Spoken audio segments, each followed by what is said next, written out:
Welcome to the Sufi Reverberations podcast, where each week, God willing, you will be able to hear a poem, a story, a meditation, and a musical interlude that give expression to one Sufi's perspective concerning the mystical dimension of Islam. My name is Anab Whitehouse, and I will be your host. Although I am not a sheikh, nonetheless I did have the opportunity to spend 16 years in the company of a Sufi saint of the 20th century, and by the grace of God was able to gain a few insights into the nature of the Sufi mystical path through that association. So, without further delay, let's proceed to the essential contents of this episode. The title of the following poem is The Way Home.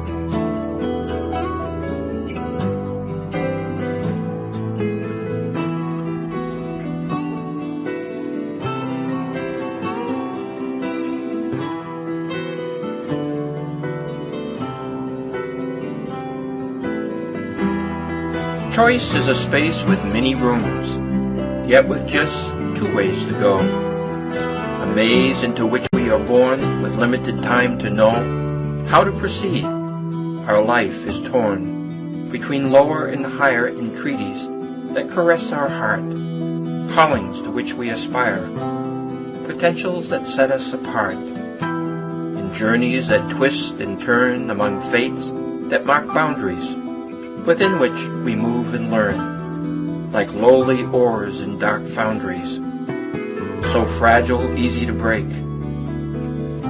Each soul needs work and grace to bring out its value, a high-stake drama which takes flight on the wing of time that, like a midwife, delivers from darkness to light, the changing rhythms of life through which we struggle to gain sight of our core self, of why we are, and all that these truths entail.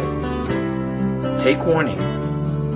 The web of free will is subtle and spreads its tail across cosmic filaments, vibrating human intentions that form living testaments brought forth by divine conventions on a day we all must face.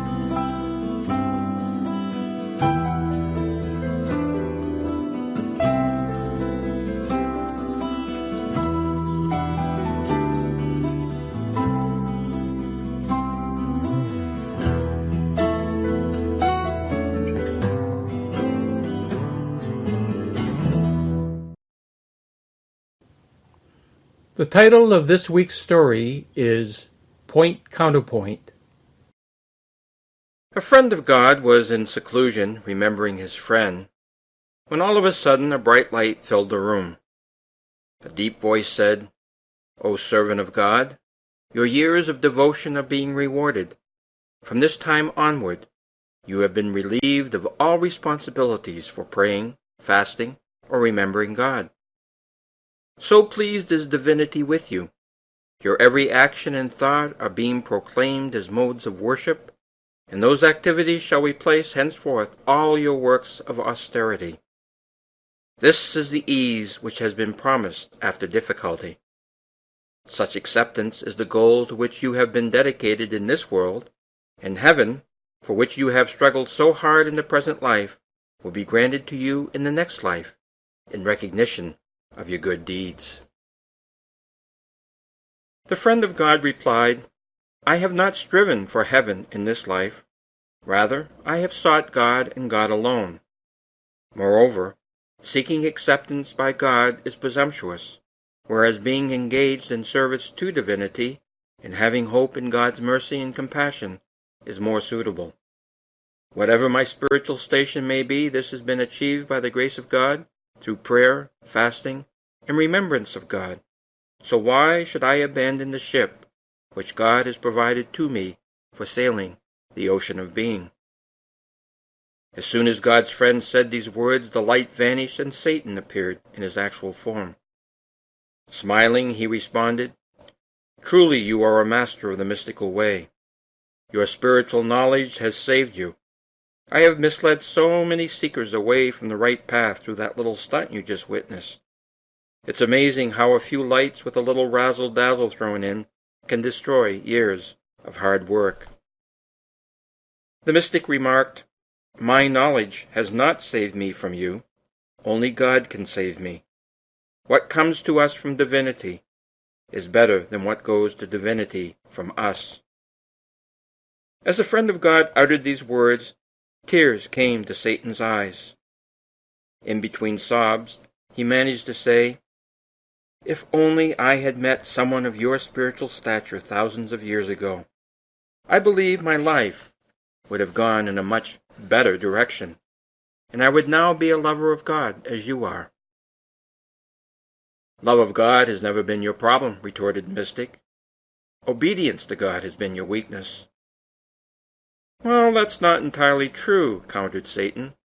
"How can any of us do other than the will of God? I do what God permits me to do." The friend of God commented, "God, for divine reasons, permitted you to do what you sought permission to do. Do not blame God for the manner in which you exercise the freedom that was given to you through your creation." A eureka expression came across the face of Satan. "My goodness," exclaimed Satan. "No one has explained things to me in this way. I'm beginning to understand. Please accept me as your student. I vow to follow all of your instructions." The friend of God replied, "You vowed to God a long time ago that you would dedicate your life to misleading human beings away from the spiritual way. If you are prepared now to break your vow to God, what meaning can your present vow to me have? Besides, if you have been unwilling to follow God's instructions, you certainly will not follow any of the ones which I might give you." "But surely," argued Satan, "you should have empathy for a creature in my wretched condition. I have feelings, too, you know. Don't you think you render an injustice to someone like me with your present attitude?" "No injustice is being done to you," the mystic said. "The nature of justice is to give everything that which is due to it. You are like the scorpion who wished to cross a flooding river, but could not swim, and therefore implored a passing turtle to convey him to the other side of the river, giving precedence of compassion, charity, kindness, and so on, to induce the turtle to do the scorpion's bidding. The turtle was wary about the intentions of the scorpion and said, "If I carry you, what is to prevent you from stinging me and causing my death?" The scorpion felt indignation with respect to the turtle's remarks, but managed to say, "If I stung you, I would be committing suicide, because you would drown when I paralyzed you, and therefore I would drown right along with you. Your suspicions are unwarranted, and if I might add, a little unfriendly. Instead of trying to be so unhelpful, you should have empathy for beings like me who have not been blessed with your abilities. Why not try to help those in need instead of sitting in judgment of them?" The scorpion's words struck the turtle in his soft underbelly, and the turtle felt badly for having been so cautious and difficult. "Okay," the turtle said. "Get on my back, and I will take you across the river." The scorpion crawled onto the back of the turtle. When the scorpion was safely aboard, the turtle set off for the far bank of the river. About halfway across, the scorpion stung the turtle. The turtle could feel the poison begin to work. Paralysis was rapidly taking over, and as he was beginning to sink, he could only say, "Why did you sting me? You will die as well." The scorpion shrugged as only scorpions can and said, "It is in my nature." The friend of God concluded the telling of his tale to Satan with, "I have all the empathy in the world for you in your wretched condition, but I also know it is in your nature to hurt creatures irrespective of any ramifications such actions might have for you or for them. Consequently, in your case, keeping a respectful distance is the better part of compassion for you and me." "So," Satan sniffed, "you acknowledge that inherent in my nature is this inclination to bring chaos and misery into the lives of God's creatures? Why hold me accountable for the manner in which God has made me?" The friend of God smiled in a manner which suggested, "Nice try." "What you seem to have overlooked," remarked the mystic, "is that you freely chose what God willed for you, and therefore God served your wishes while simultaneously giving expression to divine purposes." Satan raised his eyebrows, as if to concede the wisdom of the mystic's words. "I am really enjoying this discussion of ours. Could I ask just a few further questions?" "To what end?" inquired the mystic. Satan smiled in a mischievous and triumphant manner. "Well, I have been so successful in keeping you from your remembrance of God, which, if you will recall, is where I came in with my light-filled entrance, that I thought I would keep you occupied with other than God for a while longer." God's friend responded with, "There are many forms of remembering God. One of these is to remind others about the dangers of your cleverness, so that when you try to pull tricks on them, as you have with me, they will recall our little conversation which you have so enjoyed, and as a result, those individuals may, God willing, be able to busy themselves with praising and worshipping divinity, which you will not at all enjoy, but with which I shall be quite happy." He added, "I believe you underestimate the friends of God, which is why you have always been jealous of them, a jealousy that helped lead to your spiritual downfall.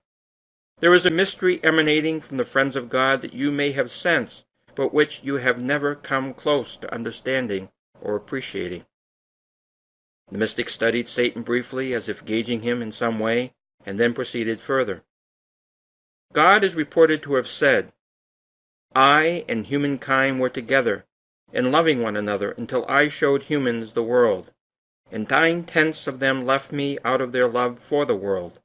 Then I and the remaining 1/10 of humankind were together, loving one another, and I showed those who remained with me heaven, and 9/10 of this assembly left me out of love for heaven. Then of the remaining 1/10 who stayed with me, I put them through great difficulty and many trials, and 9/10 of that diminished group ran away from me in great terror.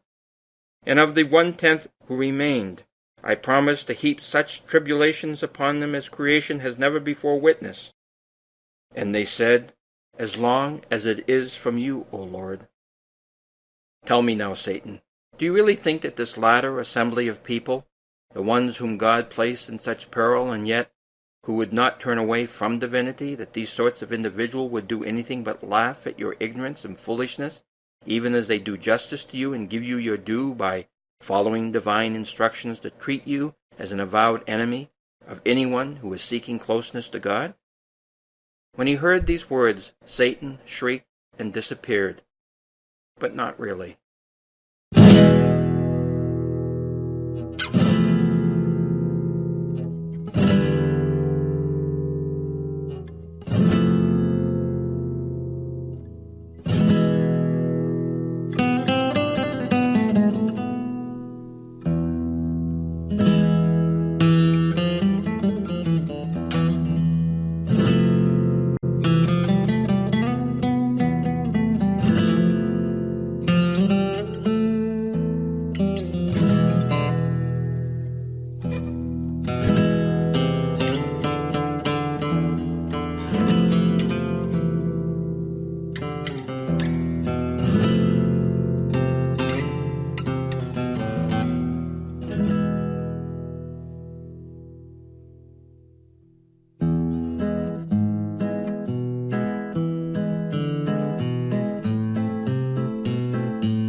one tiny desk on a relatively small planet in a solar system that forms a speck in a galaxy that exists along with billions of other galaxies amidst spatial voids tens of millions of light years across on a material plane that constitutes but one of many realms in God's indefinitely large universe. You are listening to the Sufi Reverberations podcast. Today's meditative essay is entitled Light. Visible light is not the only source of illumination through which objects can be seen or imaged. In fact, visible light is but one expression of a diverse array of such imaging possibilities. Ultraviolet light, infrared light, X-rays, microwave radiation, radio waves, and coherent light are some of these other possibilities. In a sense, each of the foregoing casts a different kind of light on things.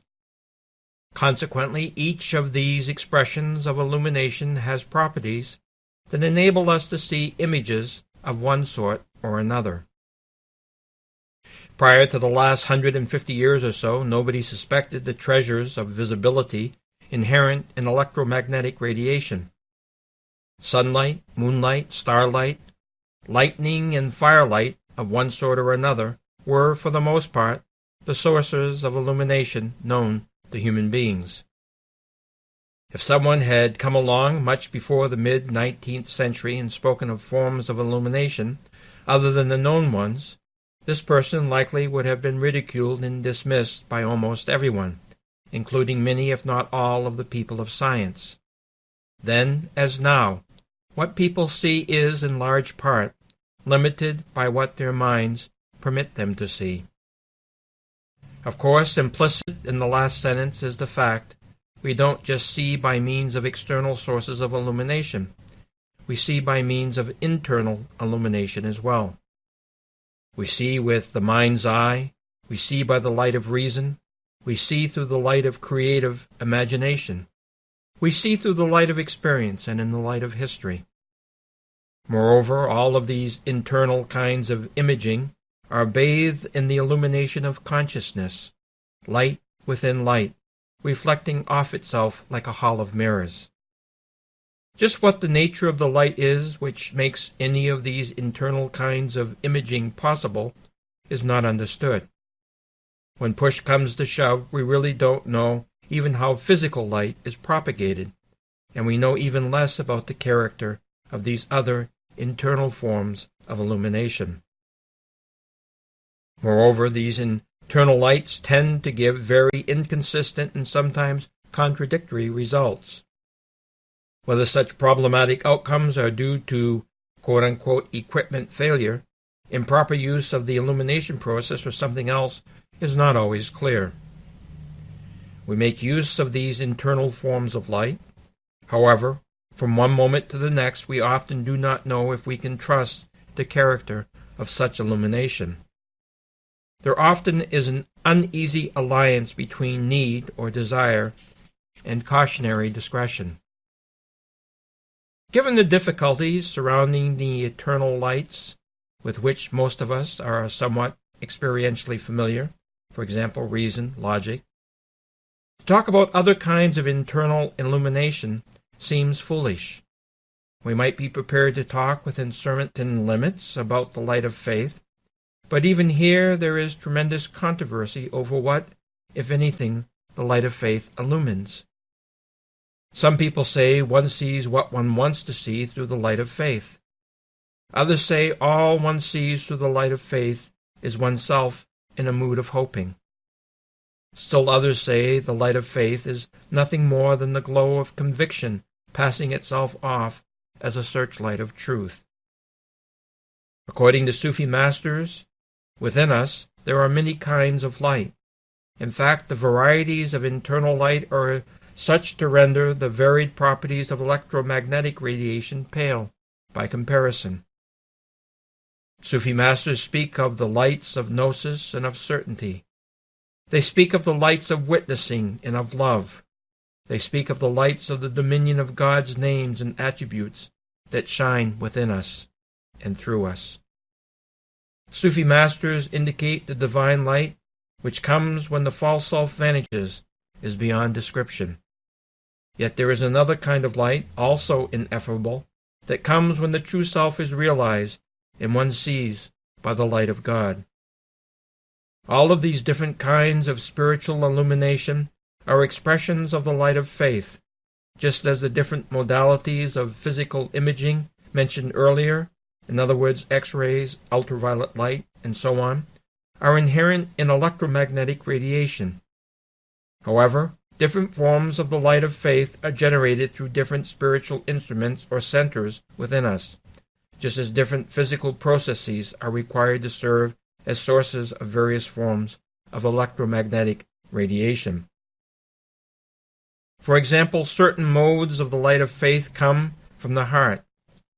Other kinds of faith light arise through what is referred to as the seer or mystery, which, when operating properly, protects the heart from other than the remembrance of God.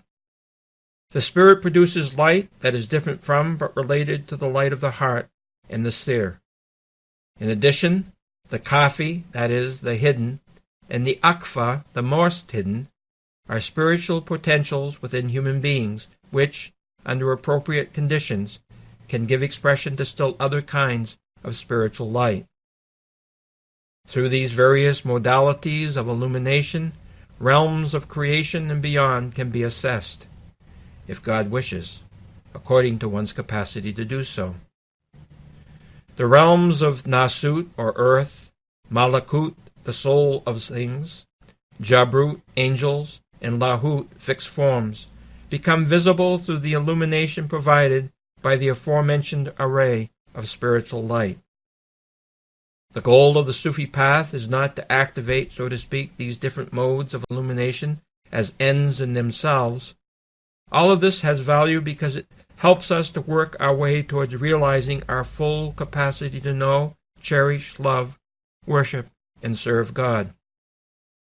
Although by the grace of God the practitioner of the Sufi path gradually goes through different states, stations, and stages of spiritual illumination, eventually all of this spiritual light has to be integrated and brought into harmonious balance as a unified whole. If God wishes, this process of unity reaches its fullest realized expression of illumination when the true essential self of the individual becomes permanently established in God's infinite lights of majesty and beauty. Some people may consider the foregoing brief overview of the perspective of Sufi masters concerning different kinds of spiritual light to be rather far-fetched. Such people are in a position somewhat similar to individuals prior to the mid-19th century with respect to the properties inherent in electromagnetic radiation.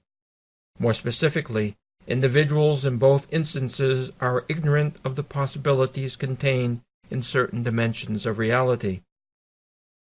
For more than 1,000 years prior to the discoveries of the 19th and 20th century, scientists involving electromagnetic radiation, practitioners of the Sufi path, were intimately acquainted with different modalities of spiritual light accessible to human beings. These Sufi practitioners had pursued a course of action in relation to seeking an understanding of spiritual light that scientists were later to do with respect to physical light. Namely, they carried out extensive, rigorous, and exacting studies of the phenomenon in which they were interested. If someone were to come to a scientist today and say, "I don't believe X-rays or microwave radiation or radio waves exist," the scientist could recommend a course of study. This curriculum would involve investigations of certain physical principles, various kinds of demonstration, different experiments, the application of mathematics, and so on. If this course of study were followed sincerely, diligently, and with an open mind, the program probably would lead the skeptical individual to the conclusion that light, along with ultraviolet light, microwaves, and so on, were all forms of electromagnetic radiation.